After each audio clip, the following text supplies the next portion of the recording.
那么第四才是我们经常见到的一种审核，叫刊前审核。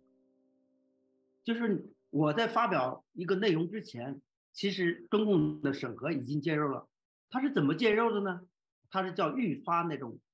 叫禁令，也就是每天、每周和每个月，省委宣传部都会召集我们这些新闻这个报社的头目开会。这个开会呢，就是传达这个一层一层传达，就是传达中央的、广东省委的各种各样的这个叫要求和这个对新闻工作的禁令就是说，比方说很简单的一个例子，在非典，在我们这个就包括后边的新冠，对吧？在新冠和非典，还有这个包括疫情，这个包括这个叫汶川地震期间，每天的禁令可能都会有十几20多条，就是禁令。这个禁令就细化到什么地步？就比方说铁链女这个事件，对吧？他可能一天会发十几条的禁令，不准记者采访，这个就是派人去那个铁链女所在的这个乡镇，对吧？不准这个采访这个铁链女的某一个涉案的人员，他非常非常的细，这个刊前审查。我们在报纸在编辑之前，我们每天出，对不对？我们每天出之前都有一个刊前的一个会议，这个会议呢就必须把省委宣传部、把中宣部、把省委下达给新闻宣传部门的所有的媒体所有的这种禁令呢，要传达到位。如果我不传达，我不下命令到位的话，他会追究的。出了事，他会就是所谓的可以追究，这个叫刊前审。这是一个非常非常的重要的审查机制。也就是说，按照他们的说法，是把这个事件的这个排除在隐患的事，就是说没有发生就开始给它排除掉。这是第四个程序。那么第五个呢是刊后的审查。那么这是最常见的一种，就是你刊出之后，这个审查还不是一层的，对吧？刊后的审查呢是由哪几个环节构成的呢？一，中宣部的叫新闻阅评，中宣部有个叫新闻局吧，有一个机构叫新闻阅评领导小组，就是说这个人呢，一个庞大的一个机构，这个人负责呢，这个还是一个享受副部级待遇的这么一个机构这是非常荒唐的一个部门，就对全中国的所有的这个就有影响力的媒体进行审核，然后审核之后呢，他是靠什么生成的呢？他就靠每天审核之后都会写一个叫新闻阅评的意见，这个新闻阅评意见呢，直接到中共中央最高层，到总书记，到每一个常委到政治局的所有的政治局委员到达的，叫新闻阅评，就叫4个字新闻阅评。那么这个阅评呢，是构成它审核中叫顶级的一种产品。这个产品呢，如果是说被新闻阅批评或提出这个严正的这个谴责的时候呢，你的麻烦就大了。像我们南方都市报的创办期间，被中央的这个所谓的这个新闻阅评小组阅评，它的阅评呢，更多的还不是说评的只是你日常的这个叫突发性案件，它是阅评你的意识形态，阅评你的政治动向和你们的这个叫审查你们的思想的。我们南方都市报在我执政期间，包括新京报，被阅评小组呢这个这个严厉的阅评小组这个阅评严厉提出批评的、谴责的有多起这个多起呢，其中有一起呢，是我可以举个例子，那非常严厉，就是说，那这个就是说那个其中一起呢，就是说那个在那个刚好是有一次的北戴河会议中8月份的北戴河会议，在这个会议中，这个丁光根当时是丁光根年代的事，丁光根就拿出了这个新闻阅评，那期刚好新闻阅评，其实其他领导也都有，然后丁光根就用铅笔写了一个这个请长春书记阅，对吧？也就是说，因为这个就是说这个阅兵的意见，首先是要中宣部的领导表达意见，中宣部的领导表达意见呢，中宣部的领导就丁光根呢就请长春同志阅，那么就把球踢给长春了。李长春呢，那得要弄明白到底中宣部是怎么，你们的意见是什么？他就看了那个阅片，然后觉得呢，李长春思想还是比较解放和这个叫没有那么就是比较温和的。那么李长春那期好的保了我们，李长春就说这个好交给我们处理。李长春呢就在上面写了，请右军和这个孟玉同志，也是请这个当时的广东省委宣传部部长和这个南方日报的社长，请你们阅处。然后呢还加了一句，说呢批评从严，处理人从宽，明白吧？就是说他还就是真是他说这个要严厉的批评他们，但是呢处理到过人的时候呢，还是应该宽松一点。那么，但是实际上他也可以批评，从严查处，对吧？那可能，那有可能我就丢，就是等于是总分级就给 low 了嘛，对不对？那么这也是我举个案例，也就是说刊后的审查，这是其中的一环，就是中宣部的新闻阅品，对吧？刊后审查还有第二个是环节，就是广东省委宣传部的意见，就是说他们看到你今天哪一条有问题，他们省委宣传部专门的有部门来把这个意见直接的、及时的反馈给南方日报报业集团和我本人，你们必须这个查处，对吧？第三个审查呢，是所有的党政的各个部门机关都可以随时随地的把媒体涉及到他们的报道中的他们所谓的不实的部分，要及时报告汇总给省委，也就是任何一个机关，刚才说的公安局啊、法院呐、检察院呐，有意见也都可以过来。那这个审查是每个部门都在审查，就是说你的报道涉及到公安局，对吧？公安局审查，你的报道涉及到法院，法院也审查，你的报道涉及到什么交通局也审查，把这个意见呢就反馈给省委宣传部，要求省委宣传部查这种审查。你可以所有的政府媒体，对吧？还有一种审查，它叫社会监督，所有的读者可以举报媒体，你任何一个人对媒体的报道有意见，你都可以举报。举报到什么部门呢？你甚至可以直接打电话去宣传部抗议，也可以直接打电话来报社，给报社的所谓的社长。那么你可能这件事，这个审查大家不要看不起作用哦，非常非常起作用哦。比方说有一次《南方都市报》登了一篇很小很小的文章，这个很小的文章呢，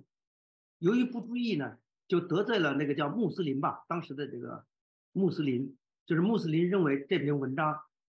有点侮辱这个他们穆斯林的这个味道或者意思，直接就穆斯林的一个什么人呢、一个什么阿庸嘛还是什么，就直接打电话给这个所谓的这个叫宗教局还是什么东西，宗教局就说这个不得了了，你们侮辱了我们穆斯林，对吧？穆斯林就直接就中宣部就直接从北京打了个电话，说把这个报纸总编辑给撤销掉，这么简单，这都可以审查。这中国荒唐到这个地步，对吧？也就是说刊后的审查还有这么多环节，是吧？这个呢也是一个，也是一种，这是第五个，第六个还有非常非常重要的秘密部门安插引线卧底。有一天，我的报社的那都已经是我，那都是已经是我离开了南方报业集团之后，我的社长，我当时在任的时候实习的这个社长也退休了。我们我们这个他已经退休了，然后呢，他说我有一件事，我跟你解个密。我说什么事你解密？他说陈一中，你可知道你可不可你知不知道你的身边有3个卧底？我说什么卧底？就是有3个人是国安和秘密部门这个就是说兼职的。我说我不知道。我说你知道吗？他说呢，我可能知道，但是我可能也不知道，没有一个正式的这个就是说跟我说，但是就算我知道，我也不能跟你说。他就问我，我说我这么多年，就是说我觉得，就是我自己还是非常注意，就是说，但是他就说你旁边就有3个啊，就是让人毛骨悚然。这个东西呢，不是说我后面才知道，是我的工作中就已经感知过，对吧？我举一个例子，这个例子是什么呢？就是有一天，就是很简单，有一天这个是我们报纸吧，就是我们又是南方都市报又一篇报道，惹了这个领导的生气，然后呢，广东省委宣传部呢就把我们南方都市报，我和南方都市报领导班子，就是编委会所有的成员，紧急的召集到省委宣传部，进行了一次这个叫严厉的训话。当时的广东省委宣传部部长是钟阳胜，非常严厉，骂了我们3个小时吧。就是等于是前面的清算，南方都市报你们一桩桩的，你们有哪些问题，严厉的谴责，要求我呢整顿，就是你们班子，你回去之后你要整顿，骂了我们3个小时，非常骂的很难听，很严厉啊。那么刚好开完会之后，刚好到了中午吃饭时间，对不对？我赶紧就是在路上就跟我们这个编委会的人员就吃了个简餐。吃了简餐的时候呢，吃饭的时候呢，我就满腹的牢骚，就骂说说这么一个宣传部长，这么混蛋的一个人，这么野蛮，这么野蛮，这么没有这个一点点新闻知识的就是这么一个人，对我们报纸敢对我们报纸进行这样的谩骂批评，我就讲了一通，骂了一通，我也骂了他一通，背后，结果呢，我就骂完之后，因为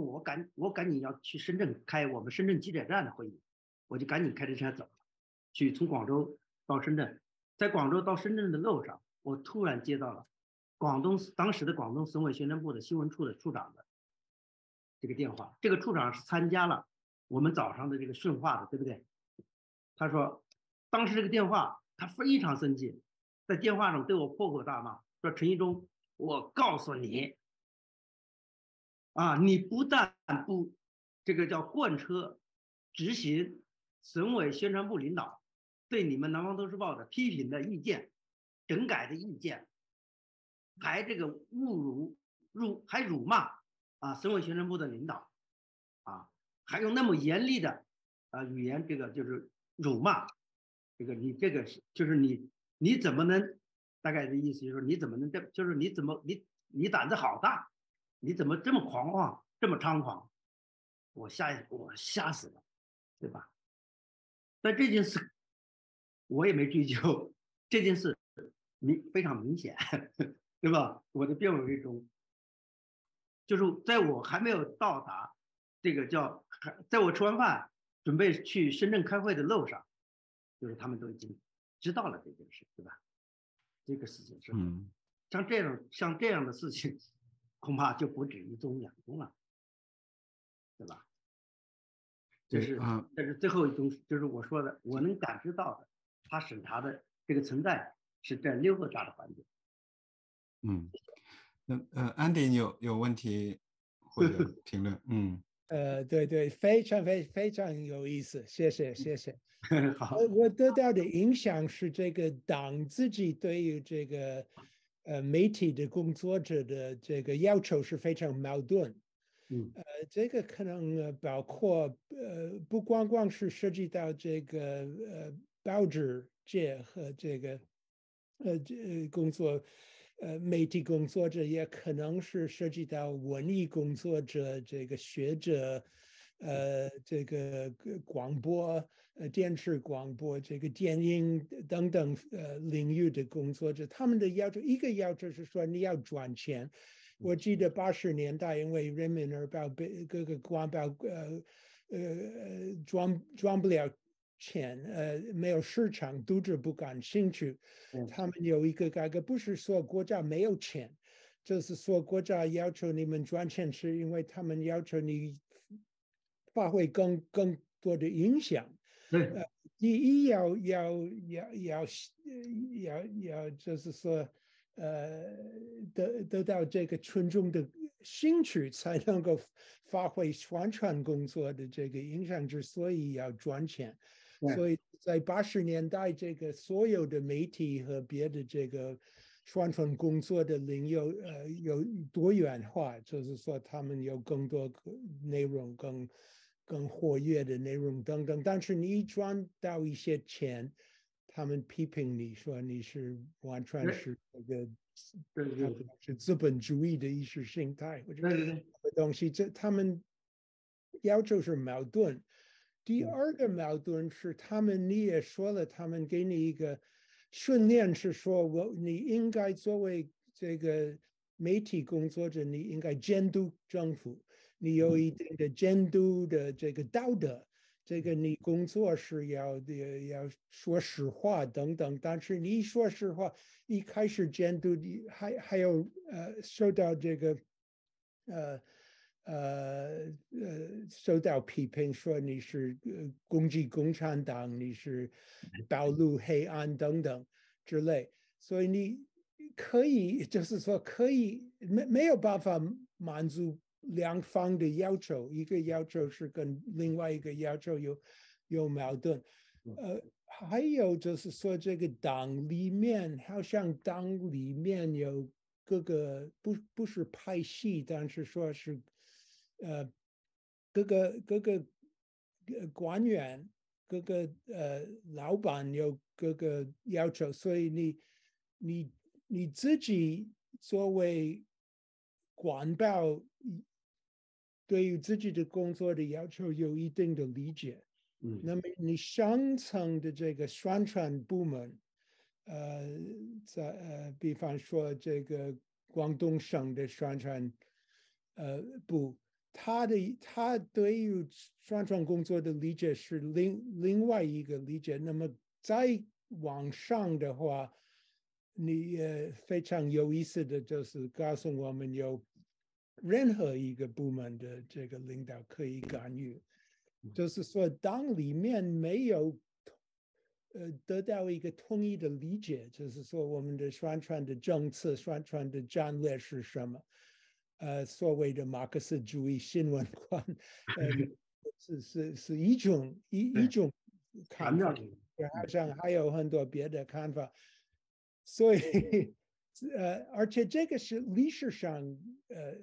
往往有。你如果想到毛泽东的延安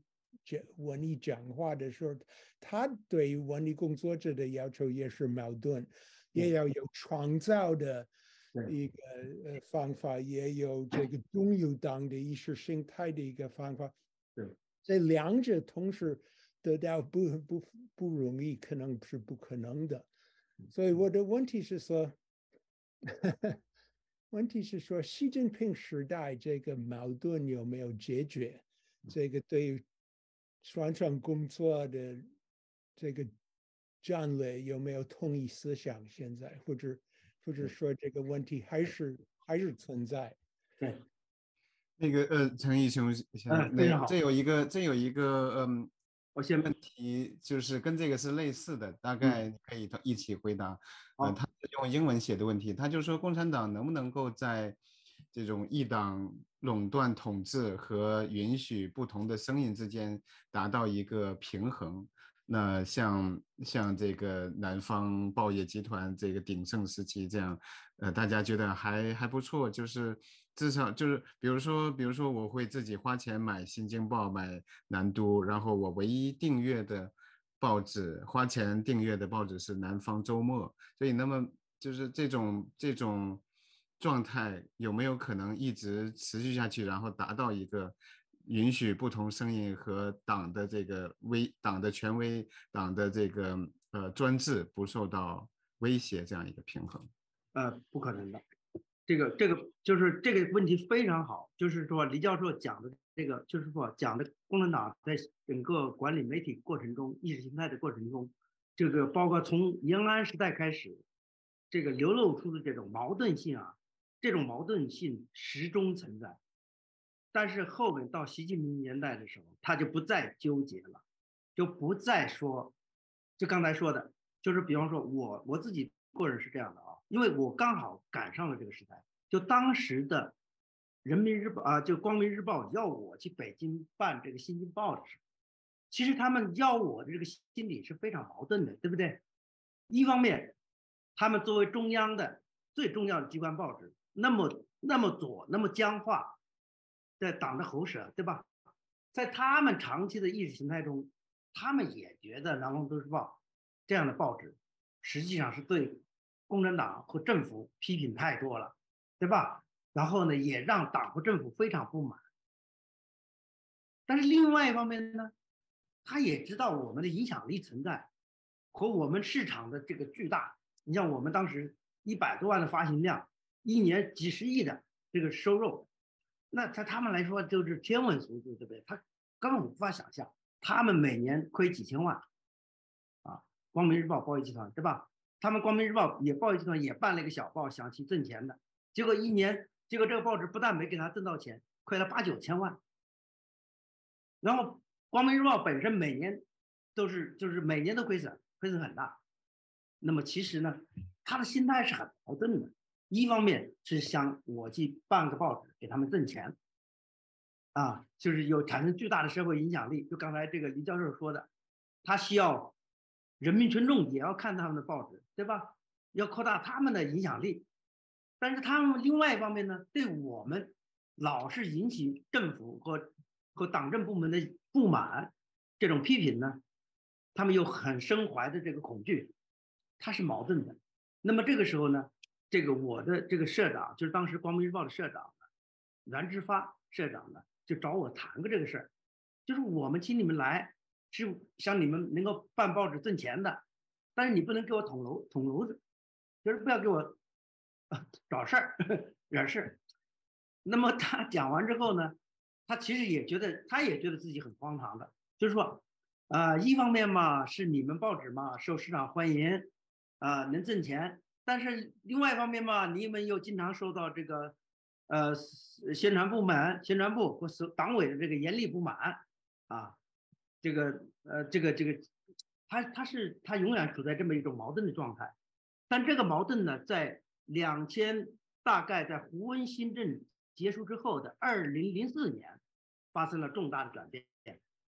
那个时候呢，胡温上台之后，那个时候呢，我参加过这个叫中宣部的一些传达一些意见，他们的意见非常非常明确，就是说你们不就是为了几个钱吗？然后当时这个在有一次的中宣部的一个会议上，中宣部要求首先是要求这个叫新华社不要去搞那些挣钱的小媒体，因为当时新华社下边的各个省分社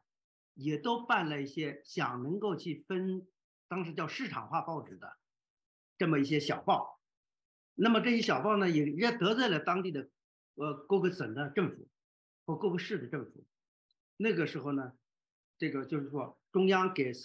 因为新华社这样的得罪各个地方政府的话，政府也有意见，就告到了中宣部。那么中宣部很为难，中宣部后来是这样处理的，说你新华社在编的多少人，每年需要多少钱，中央给你拨，这个是开的第一宗。这个第一宗开过之后，人民日报、光明日报所有的中央级的什么电台，因为电视台还能挣钱，对吧？都是以这种就是等于是直接的，你们把所有的市场化的小报小刊给我砍了，关了。你们所有的在编人员需要多少钱养，党给你提钱，因为为什么呢？从胡温新政结束这一年之后，中国的房地产市场挣那么多钱，那个钱都是共产党，那个都是财政的钱，对不对？就是你一定要了解中国一个狂飙突进的这么一个叫财政的大，就是这个大满贯的增长，对不对？也就是房地产的开发，印钞开发房地产，拍卖政府自己的土地，这个是维持了中共后边这个政权呢，这个叫财政收入的一个巨大的一个财政收入来源。大的这个财政收入一下子是中共一年掌控的这个财政呢，可以说每年都以几十%，甚至成倍的速度在上涨。你们一定要知道这个情况。那么在这个情况下，中宣部或中国共产党的这个高层就是决定把全中国所有的媒体不要的砍掉，所有的媒体都全部实行这个，就全部养起来，就真是你们不要去走市场化了。现在南方都市报就是这么样子的，明白我的意思吧？南方都市报、新京报现在就是这样做的。南方都市报、新京报从最高时期的每个报社3、4千号人，现在南方都市报只有几百号人，4、500人，3、400人。而这3、400人靠什么广告呢？靠政府投放广告，就是政府，就是说广东省、广州市和这个叫深圳市的一些区啊，他们区域也要搞一些什么项目啊，要引资啊、招商啊，他们来登广告，他们登广告一登几十个版，就是说，比方说，南方都市报前天登了一个，比方说一叠24个版，说深圳龙华新区一个什么大的开发的项目，这个是政府主导的，招商引资的，要引进什么样的，就是这些，然后政府一次性给你200万、300万。现在中国的媒体全是这样的政策。中国从根本上讲，从胡温开始，就是说已经有了这个思路了。到习近平年代，就是全部的所有的媒体都变成了现在中国的所有的电台、电视台、杂志、报纸、网络啊，也体制内的这些互联网吧，还有体制外的几个互联网，对吧？所有的内容生产的这个媒体都是应该说都全部都收归了，成为了党的喉舌。以前他们叫我们叫市场化的媒体，现在不存在这个东西，没有了，全部变成了跟党报一样的口径和一样的这么一个喉舌。这个是个很大很大的改变，他不再纠结了，既要政府满意，也要让这个群众喜闻乐见，既要挣钱，又要这个不影响这个安定团结和这个社会稳定，既要又要。现在党不纠结了，我只要既要又要不要了，就是后面一个纠结它不存在了。